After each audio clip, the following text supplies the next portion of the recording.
절대 감사. 황성주. 1부. 감사로 시작하는 아침.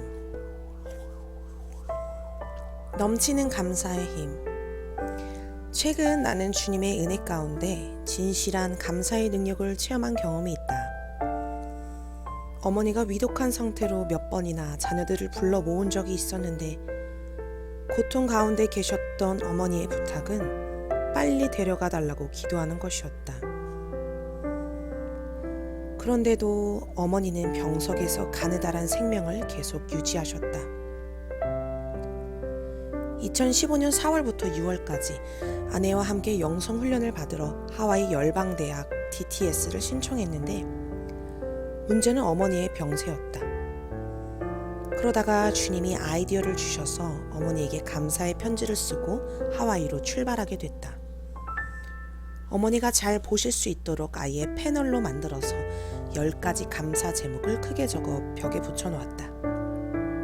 그 내용은 어머니 감사합니다. 어머니는 제게 선물입니다. 살아계셔서 감사합니다. 오래 사셔서 계속 기도의 사명을 감당해 주세요. 평생 사랑해 주셔서 감사합니다. 낳아주시고 길러주셔서 감사합니다. 평생 기도해 주셔서 감사합니다 였다. 그런데 하와이에서 공부하고 있을 때 연락이 왔다. 어머니가 그 편지를 보시고 건강이 완전히 회복되셨다는 것이다. 병석에서 일어나 조금씩 걸어 다니시더니 점점 좋아지셔서 가끔 밖에도 나갈 정도로 건강을 되찾으셨다고 한다. 다시 까만 머리가 나기 시작할 만큼 회춘하시는 대반전의 역사가 일어난 것이다. 나중에 귀국해 뵈니 육신의 회복은 물론 정신까지 맑아지시고 특유의 기쁨을 회복하신 것이 너무 기뻤다. 자신에게 온 마음을 다해 진심으로 감사하는 아들이 있다는 사실을 알고 놀랍게 회복되신 것이다. 그러니까 자신이 살아야 할 이유, 존재의 이유를 발견하신 것이다. 감사는 영성을 회복시키고 환경을 바꾸고 나를 살리고 남을 살린다. 어머니에게 쓴 편지를 통해 감사의 힘을 경험한 것은 내게 감사의 신세계가 열리는 출발점이 되었다. 다음은 어머니에게 쓴 감사 편지의 내용이다. 평생 사랑해 주셔서 감사합니다. 낳아주시고 길러주셔서 감사합니다. 사랑의 본이 되어주셔서 감사합니다. 날마다 기도해 주셔서 감사합니다. 큰 꿈을 갖도록 격려해 주셔서 감사합니다. 좋은 학교, 좋은 대학교에 보내주셔서 감사합니다. 큰 인물이 되도록 영감을 주셔서 감사합니다. 신앙생활의 본이 되어 주셔서 감사합니다. 가족과 친척들을 섬기는 본이 되어 주셔서 감사합니다. 평생 저를 위해 흘리신 눈물과 헌신과 수고에 감사드립니다.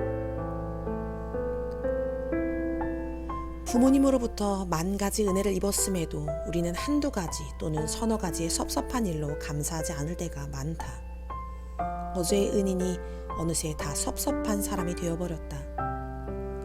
우리의 아름다운 추억은 섭섭한 일 때문에 금이가 있다. 감사한 일은 기억하지 않고 상처받은 일만 쌓여있는 것이다. 이것은 주님과의 관계에서도 마찬가지이다. 우리는 우리가 매일 누리고 있는 수많은 은혜는 모르고 문제에만 집중한다.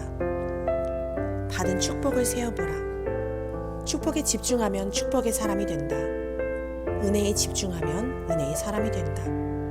상처에 집중하면 상처의 사람이 된다. 문제에 집중하면 문제의 사람이 된다. 감사에 집중하면 감사의 사람이 된다. 감사를 회복하는 일은 주님이 허락하신 모든 은혜의 네트워크를 회복하는 일이다. 주님이 허락하신 모든 일에 감사하라. 주님이 주신 모든 만남에 감사하라. 주님이 주신 모든 환경에 감사하라. 최고의 지혜는 모든 일, 모든 이의, 모든 환경을 감사의 기회로 삼는 것이다. 성경적 영성의 바로미터는 감사가 넘치느냐이다.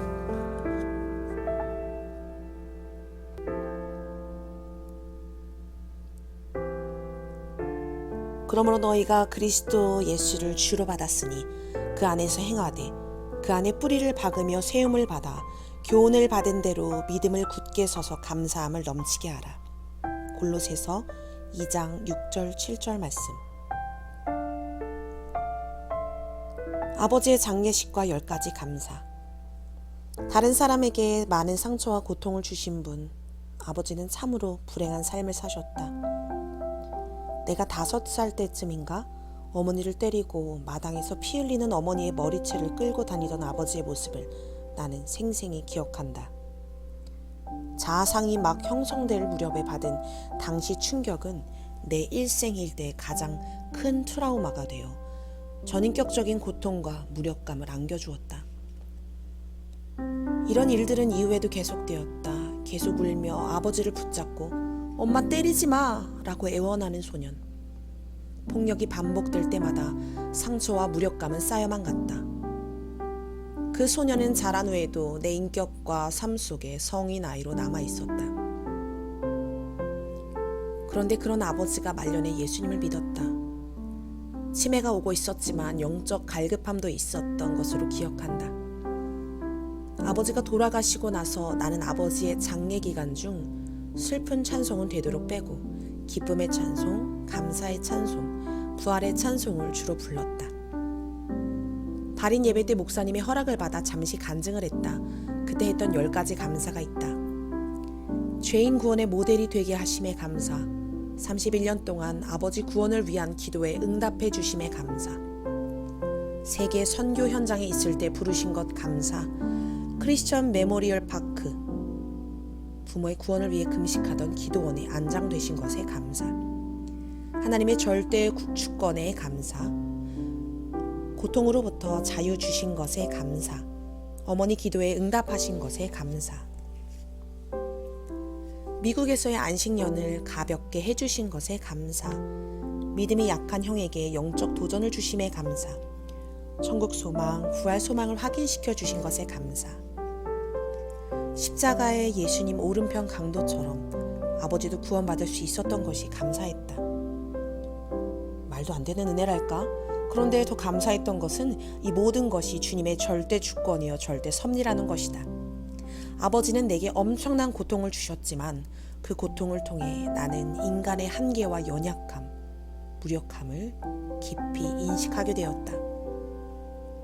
그래서 그 영적 갈급함으로 심령이 가난한 자, 애통하는 자가 되어 대학 시절에 주님의 놀라운 사랑, 폭발적인 은혜를 체험하게 되었다. 아버지는 주님이 나를 위해 사용하신 도구였던 것이다. 탄소가 고압을 받으면 다이아몬드가 되듯이 지속적인 고통은 우리를 성품의 사람으로 만드는 놀라운 역할을 한다. 그래서 나는 감사를 통해 절대 주권자이신 하나님을 인정함으로 아버지에 대한 모든 고통스러운 기억이 감사의 제목으로 바뀌는 경이로움을 체험하게 되었다. 절대 주권자이신 하나님께서 베푸신 절대 은혜에 대한 절대 감사. 참새 2마리가 한 아사리온에 팔리지 않느냐?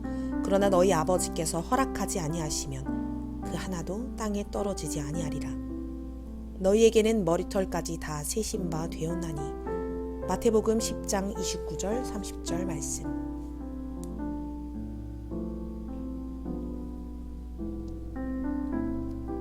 디베이트 챔피언 스토리.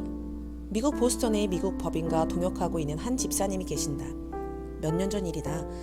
감사를 실천하고 있는 자신의 딸이 전미 고등학교 디베이트 토론 경연대회에서 챔피언이 되었다고 했다. 그래서 모든 아이비리그 대학들이 앞다투어 그녀에게 풀 스칼러십을 주겠다고 제안할 정도로 미국 최고 인재가 되었다는 것이다. 그런데 그 비결이 하루 5 감사를 실천했기 때문이라고 한다. 어렸을 때부터 잠자리 들기 전에 하루 5가지 감사 제목을 나누는 훈련을 한 것이 주요했다는 것이다. 공부하라는 말 한마디 없이 오직 5가지 감사만 실천하게 했는데 어떻게 최고의 인재가 되었을까? 감사의 삶을 살다 보면 모든 것이 긍정적이 된다. 모든 생각의 관점이 바뀐다. 모든 삶의 태도가 바뀐다. 감사를 생활화하다 보면 전인격적인 변화가 일어난다.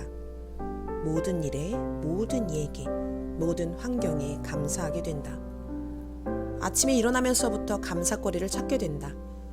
좋은 일에 축제 감사, 나쁜 일에 초월 감사, 작은 일에 확대 감사, 실패도 성공의 재료가 되니 오뚜기 감사, 평범한 일도 서로 이어져 있으니 연결 감사.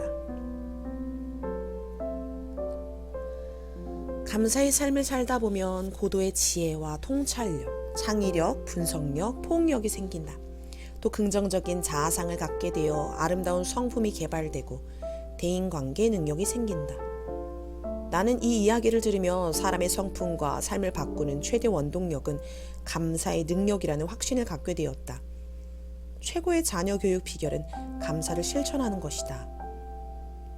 다니엘은 다리오 왕 외에 어떤 왕이나 신에게 기도하든지 사자굴에 던져진다는 것을 알고도 평소 하던 대로 하나님께 감사하였다.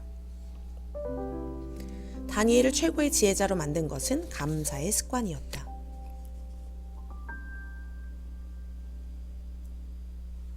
감사의 신세계.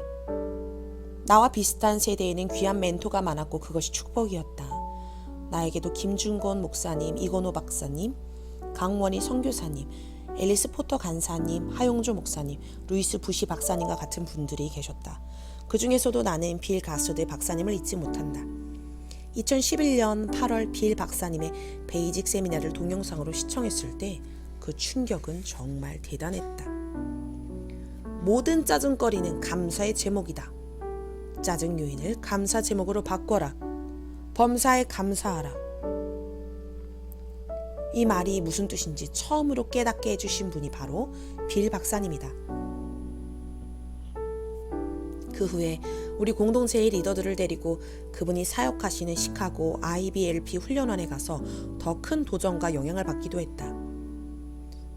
빌 박사님은 어렸을 때 동생과 같은 침대를 사용했는데 자신이 정리한 침대를 동생이 어지럽힐 때마다 동생에게 항상 짜증냈다고 한다. 그러던 어느 날 주님이 네가 동생을 사랑하니? 하고 물으셨다. 그는 네!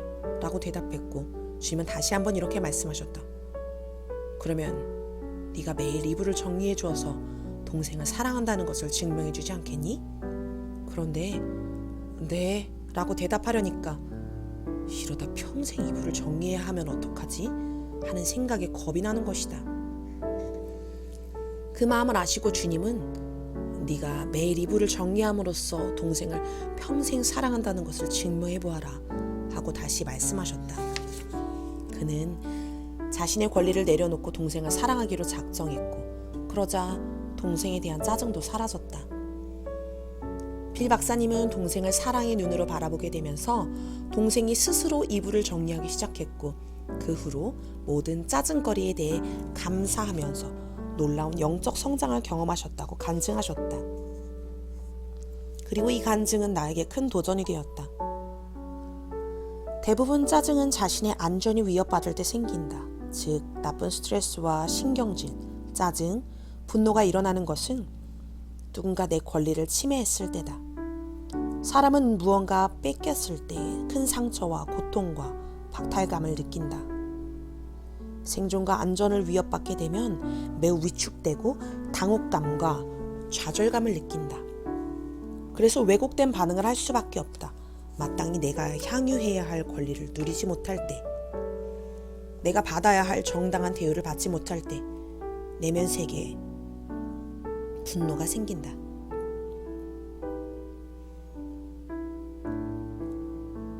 빌 박사님은 바로 이 짜증과 분노를 감사로 바꾸라는 것이다. 짜증과 분노에 빠지면 우리는 어쩔 줄 모른다. 그 순간 영적 고아가 되는 것이다. 이때 감사하는 것이 바로 주님의 뜻이다.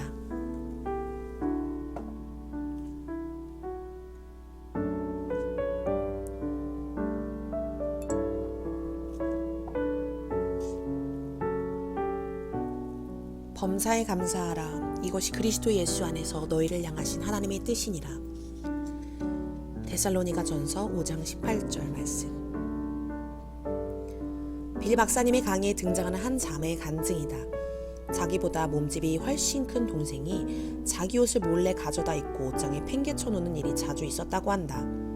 그러니 계속 짜증이 났다. 동생에게 화를 냈다. 그래도 그 상황은 계속되었다. 그러다가 짜증 요인을 감사하라는 빌 박사님의 강의가 생각나서 감사를 드렸다. 어느 날 주님이 그 옷을 내게 주지 않겠니? 라고 하셨다. 그래서 자신이 돈을 주고 샀기는 했지만 주님이 은혜로 주신 옷들을 모두 주님께 드렸다. 그 다음부터는 동생이 옷을 가져다 입어도 짜증이 나지 않았다. 어차피 내 옷이 아니니 짜증을 낼 필요가 없었다. 그런데 얼마 안 되어 동생에게 변화가 일어났다. 동생이 옷을 가져다 입는 일이 줄어들었고 가져다 입더라도 꼭 다려서 갖다 놓는 것이다. 정말 주님은 자신의 것을 잘 관리하신다. 범사에 주님을 인정하면 주님이 우리를 인도하신다. 너는 범사에 그를 인정하라. 그리하면 내 길을 지도하시리라. 잠언 3장 6절 말씀. 우리의 권리는 모두 주님이 주신 선물이다. 나의 모든 것은 특권이 아니라 특혜이다. 본래 내 것이 아니다. 다 주님의 것인데 선물로 받은 것이다. 내 권리가 침해당했다면 주님의 선물이 침해당한 것이다. 내 것이 아니기 때문에 나는 그냥 지켜볼 뿐이다. 이 일은 나의 생존에 위협이 되는 사건이 아니다. 오히려 나는 그동안 그 권리를 누리게 해주신 주님께 감사해야 한다. 그리고 그 짜증 요인을 통해 새로운 일을 행하실 주님께 미리 감사하는 것이다. 상대를 축복하고 사랑하는 계기로 삼아야 한다. 모든 짜증 요인은 주님이 주신 것을 아직까지도 내 것이라고 붙잡는 데서 생긴다. 모든 권리와 소유권을 주님께 양도하라. 짜증날 때 감사하는 것은 아직 주님께 양도하지 않은 권리를 찾아내어 제거하는 수술 칼이다.